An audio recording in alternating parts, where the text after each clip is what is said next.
Have you ever felt like you're leading but barely holding it together? You're successful on paper, the calendar's full, the revenue's decent, but deep down, something's off. You're always on. You wake up reacting. You speak before thinking. You give before you've even centered yourself. And the worst part, you've been told this is what leadership looks like.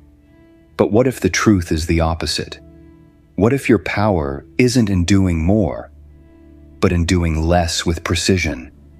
In this video, we're breaking down 10 battle-tested principles that combine Stoic wisdom with elite leadership strategy. These aren't empty quotes. They're practices designed to rebuild your clarity, calm, and command from the inside out. And trust me, when you get to principle number 9, something will click. It's the shift that most high-level men never get taught. But the ones who do never lead the same again. But before we dive in, let me ask you something. What's one recent moment where you wished you had stayed calmer, clearer, or simply said nothing? Was it at work, with your team, at home? Drop your answer below. You never know. Your reflection might give another man clarity he's been searching for. Now, let's begin. Part 1. Calm equals command. Have you ever stood in front of a room full of people and felt the room turn against you without a word being said? It's not the shouting, not the confrontation. It's the silence that cuts deepest. That was Leo Navarro's breaking point. A lead engineer turned reluctant team leader. Leo had always trusted numbers over people, precision over emotion. But one morning, in a high-stakes project review, things unraveled. The boardroom was packed. Executives, partners, clients. Leo walked in with blueprints, cost analysis, and risk reports, ready for battle. But 5 minutes into the presentation, a junior team member raised a concern, a structural flaw he hadn't noticed. Instead of listening, Leo dismissed him. Then another voice challenged him, then another. He didn't yell, he didn't argue, but everyone saw it. The flicker of panic in his eyes, the tension in his jaw, the defensive breath before replying. The room turned cold, because leadership isn't just about being right. It's about how you respond when you're challenged. Later that night, Leo sat alone in his car. He replayed every second of that meeting. He wasn't angry at them. He was angry at himself for letting the moment control him. That's when he remembered a quote he'd written in the margin of an old notebook from college. From Marcus Aurelius. If you are disturbed by external things, it is not the things themselves that trouble you, but your judgment about them. It clicked. The meeting didn't fail because of one objection. It failed because Leo lost command of his inner state. He realized this. In high-pressure moments, people don't follow the smartest voice. They follow the calmest presence. Not the loudest, but the clearest. Not the one with all the answers, but the one who stays grounded when others tremble. From that day forward, Leo stopped preparing just facts for meetings. He started preparing his mind. 10 minutes of deep breathing before every call. A journal prompt. What can I not control today, and how will I respond with strength? And most importantly, the reminder. Calm is not a weakness. It's the highest form of control, because when the room shakes, the leader doesn't shake with it. He anchors it. Part 2. Let go to lead. Most people think that leadership means control. Control over the outcome, control over the team, control over the narrative. That was Morgan Ashford's belief until the day his company collapsed from the inside. Morgan had built his startup from scratch. He was the strategist, the closer, the culture setter. He micromanaged every pitch, rewrote his team's emails, even designed the product roadmap himself. And for a while, it worked, until it didn't. The beginning of the end wasn't loud. It came in silence, in disengaged glances, in team meetings where no one offered input anymore. They weren't lazy, they were tired. Tired of being treated like passengers in a car he refused to let anyone else drive. When his CTO left, Morgan tried to double down on control. When 2 product leads followed, he blamed loyalty. When the final round of funding failed, he blamed timing. But deep down, he knew the truth. He had become the bottleneck. In the months that followed, Morgan spent most mornings sitting in his apartment. No whiteboard, no team, just him and the echo of his ambition. Until one afternoon, while listening to a podcast about ancient philosophy, a single line from Epictetus stopped him cold. Some things are up to us, and some are not. And for the first time, Morgan saw it clearly. His obsession with controlling everything had cost him the only thing that mattered: influence. Because the more you try to control people, the less they trust you. The more you try to predict every outcome, the more rigid and reactive you become. And the harder you grip the wheel, the more likely you are to crash. Morgan began to unlearn everything. He started small. A daily reflection: what am I trying to control today that is not mine to hold? In team collaborations, he asked instead of instructed. And in moments of uncertainty, he repeated one line like a mantra: I let go so I can lead. He realized true leadership isn't about managing every outcome. It's about managing your presence, so others can bring their best to the table. It's not the plan that inspires people. It's the poise of the person holding it. Part 3. Gratitude is mental armor. If this sounds like you, you're not alone. You lost something: a business, a title, a future you thought was guaranteed. And now, you wake up each day with a tight chest and a tired mind, still trying to figure out what went wrong. But the real question isn't what went wrong, it's what are you choosing to see right now? For Morgan Ashford, rock bottom didn't look dramatic. It looked like sitting in a silent apartment with unopened mail and untouched ambitions. It looked like refreshing LinkedIn at 2 a.m., wondering if he was already being forgotten. He had let go of control, but now he faced something worse: bitterness. Until one morning, while journaling out of habit more than hope, a single sentence flowed from his pen: I'm still here. He paused, then wrote 3 more things he hadn't noticed in weeks: a friend who still checked in, a morning when he woke without anxiety, a sentence from Seneca he'd once saved in his notes app: it is not happiness that makes us grateful, but gratitude that makes us happy. That was the shift. Gratitude wasn't about pretending things were okay. It was about seeing clearly what was still his. Clarity, health, time, and most of all, choice. Morgan started a new ritual. Each night before bed, no matter how small or broken the day felt, he wrote down 3 wins, not for the world to see, but for his own mind to recognize. And in that space, bitterness lost its grip. Gratitude became his armor. Not because it erased the past, but it protected his focus for the future. You don't rebuild from anger. You rebuild from awareness. From realizing that even in your lowest hour, there are still things worth acknowledging and protecting. Tell us, what's one thing you're grateful for right now, even in the middle of the mess? Drop it below. Part 4. Discipline begins in thought. Here's the hard truth. Self-discipline doesn't start with your schedule. It starts with your thinking. Leo Navarro had every habit dialed in: up at 5, inbox at 0, meal prepped, trained, focused. But inside, he was restless, tense, reactive.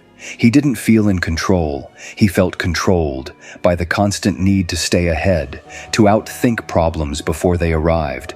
That illusion of control, it cracked the moment things didn't go as planned.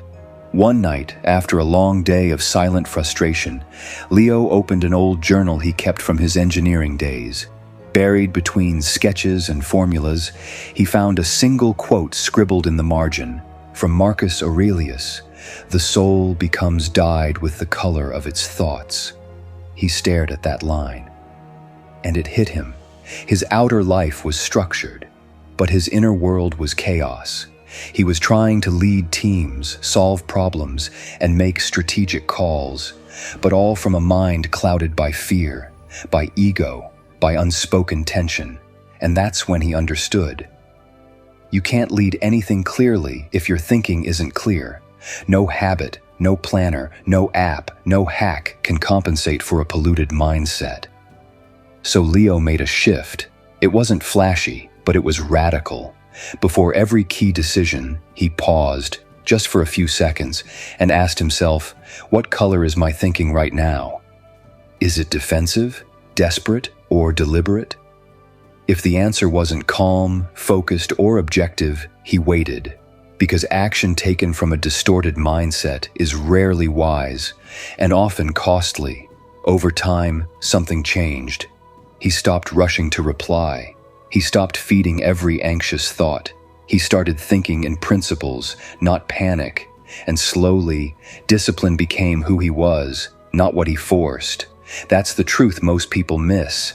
Discipline isn't about controlling your schedule. It's about curating your thoughts. If your mind is messy, your actions will be scattered. But if your mind is trained, your execution becomes unstoppable. Because the calmest thinker in the room, it is almost always the most powerful one. Part 5. Focus is authority. No one tells you this, but your authority as a leader doesn't come from how much you know.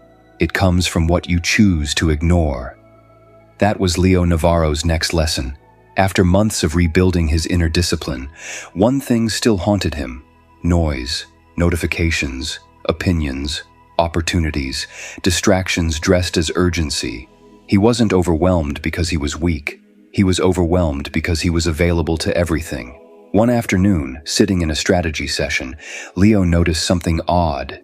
Every time the conversation turned, someone would react, chase a new angle, rethink the roadmap, and yet nothing really moved forward.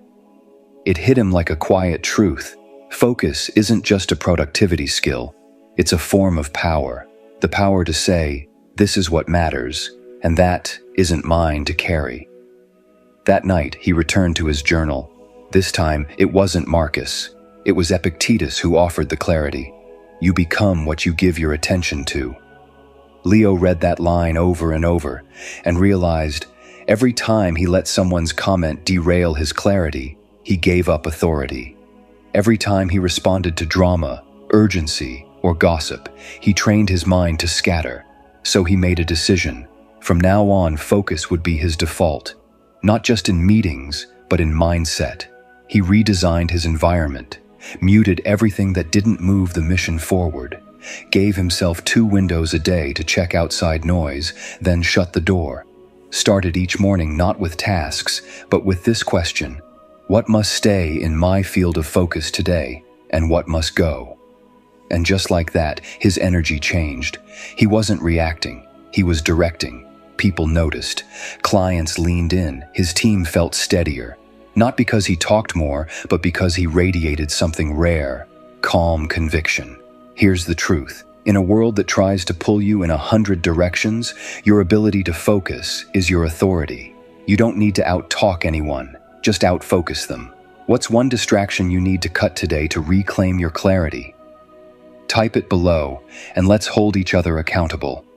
Part 6. Rest like a general. You've been lied to, told that grind is glory. The one who stays up the latest, answers emails fastest, and skips the most vacations is the one who wins. Morgan Ashford believed that lie for years. It was his religion, his badge of honor. His calendar had no white space. His inbox had no snooze. And his mind, it had no off switch. Until one Thursday morning, his body gave out before his business ever could.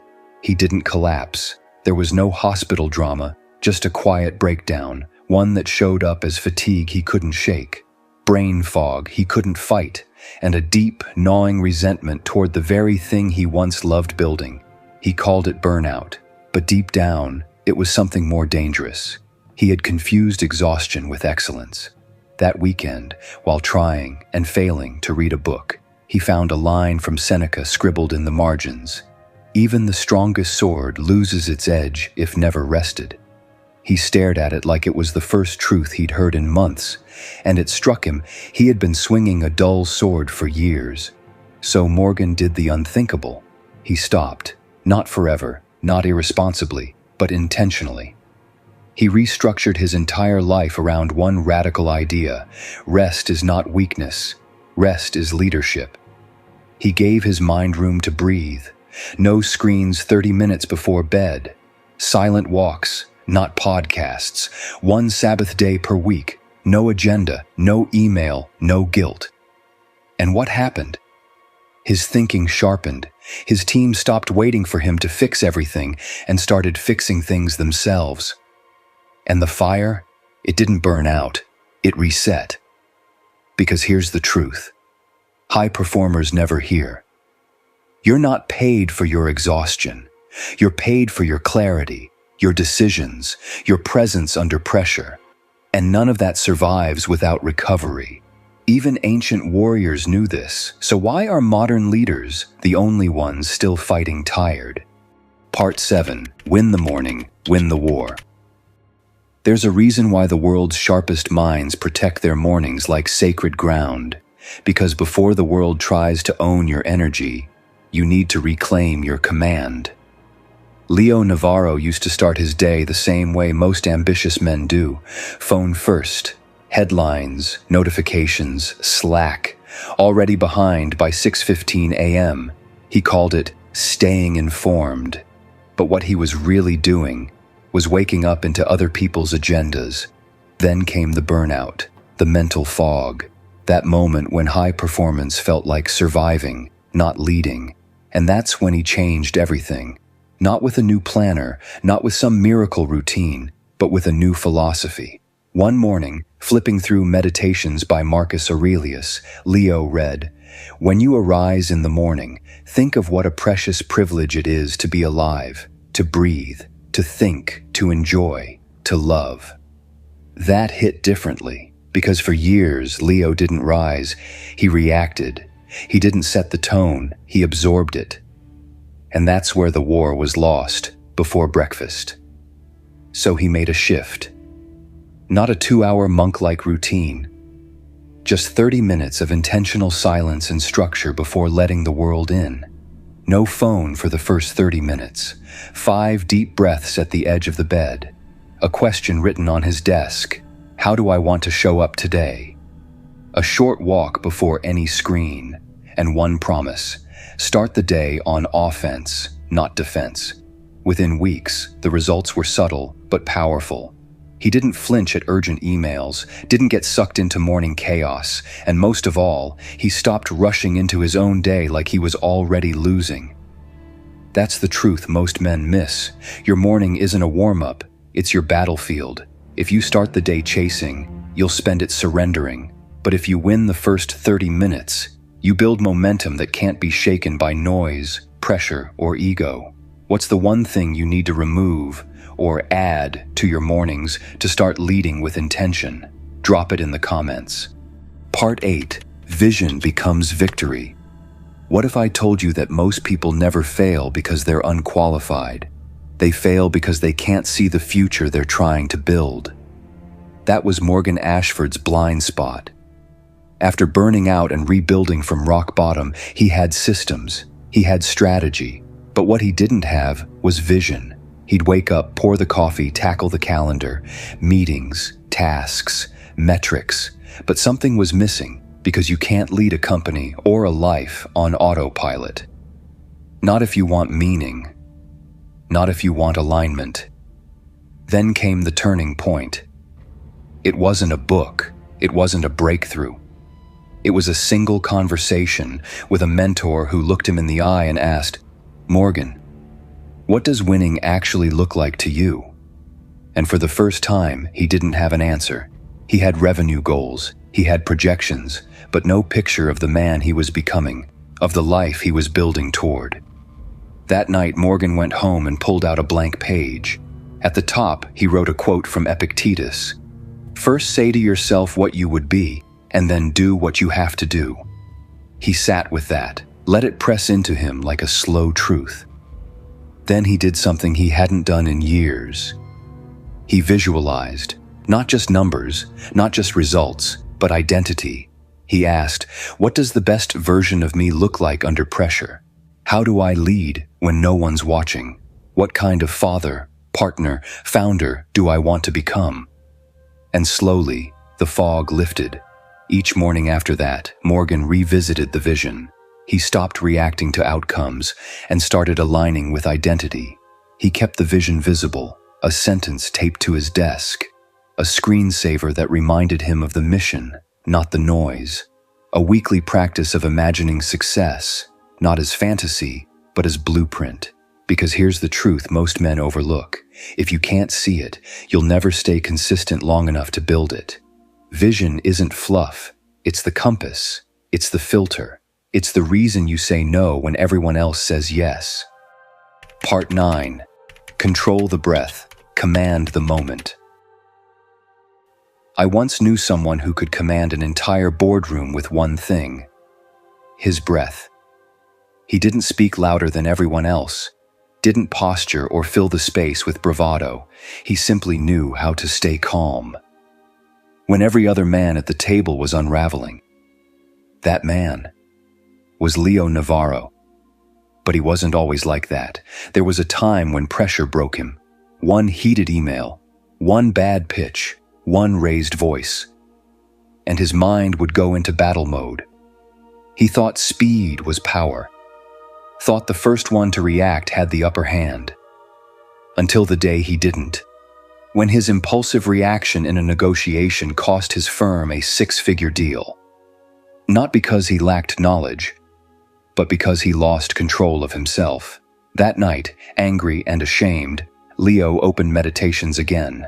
He found a line from Marcus Aurelius he'd underlined years before. If you are distressed by anything external, the pain is not due to the thing itself, but to your estimate of it, and this you have the power to revoke at any moment. He read it over, again and again. And then he asked himself the hardest question a leader can face. If I can't stay composed under pressure, what exactly am I leading? From that point on, Leo changed how he trained. Not just his body, not just his business, but his nervous system. He studied combat breathing, Stoic stillness. And one technique became his anchor, the 4 to 7 to 8 method. Inhale 4 seconds, hold 7, exhale 8. He practiced it before meetings, in traffic, even during arguments, not to escape emotion, but to reclaim the moment before it took him down. Because here's what Leo discovered: control doesn't begin with logic, it begins with oxygen, with being able to slow down the storm inside before it erupts outside. In time, he became unshakable, not because he was always right, but because he was always ready. Most people wait until they've said something they regret to pause. But real power is pausing before the first word ever leaves your lips. Part 10. Master the silence. Multiply the signal. Let me guess. You think silence is weakness? That the man who speaks least knows least? That if you're not constantly sharing your voice, you're being left behind? That's exactly what Morgan Ashford believed, until the noise of his own life became unbearable. In his early years, silence terrified him. In meetings, he felt the need to fill every pause. In conflict, he defended before anyone accused. And when things went wrong, he'd explain, over-explain, and then explain again. Because in his mind, staying quiet meant giving up control. Until one day, silence saved his career. He had just wrapped a client presentation. Something went wrong. Charts didn't update, projections were off. The client looked frustrated. Morgan felt the wave of panic rise. His mouth opened, ready to justify, to defend, to talk his way out. But something stopped him. A line he'd once read from Seneca surfaced in his mind. Silence is a lesson learned from the many sufferings of life. So, he said nothing. He just breathed, held eye contact, let the moment sit. And in that silence, the room shifted. The client recalibrated. Someone else on the team jumped in. Tension de-escalated. Morgan didn't lose power. He gained it. That was the day he learned. When you own your silence, you own the room. Not every thought deserves airtime. Not every jab deserves a response. And sometimes, your restraint speaks louder than your rebuttal ever could. He began using silence as a tool, to listen more, to read the room before speaking, to signal strength without needing to signal anything at all. And slowly, something remarkable happened. His influence grew. People leaned in when he finally did speak, because when you're not always talking, your words carry weight. Here's the truth: no one teaches in leadership books. You don't need to prove yourself to be respected. You just need to stop diluting your presence with noise. The most powerful man in the room isn't the loudest. It's the one who can sit in silence and make everyone else feel it. In business, we're taught that control, speed, and noise are signs of strength. But the truth revealed in this journey is far more enduring. The most powerful leaders are not the ones who react fastest, but the ones who remain calmest when the pressure spikes. Silence isn't weakness, it's authority. Vision isn't luxury, it's strategy. And rest? It's not a break from success, it's a requirement for sustaining it. From Leo's disciplined mornings to Morgan's rediscovery of intentional rest, we learn that leadership begins within. You don't win by doing more. You win by mastering your state, then acting with clarity, purpose, and restraint. Stoicism isn't a set of quotes. It's a leadership operating system. In a world chasing dopamine, the Stoic entrepreneur builds long-term empires through inner stillness, focused attention, and strategic patience.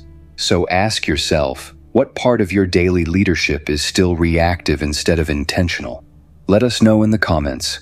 The one habit I'll shift starting tomorrow is, your answer might inspire another leader fighting through the noise. And if this message resonated, if it reminded you that true power lies not in how loud you move, but in how precisely you act, like this video and subscribe to join this movement. This is Daily Stoic Fuel, where leaders rebuild from within, one lesson at a time.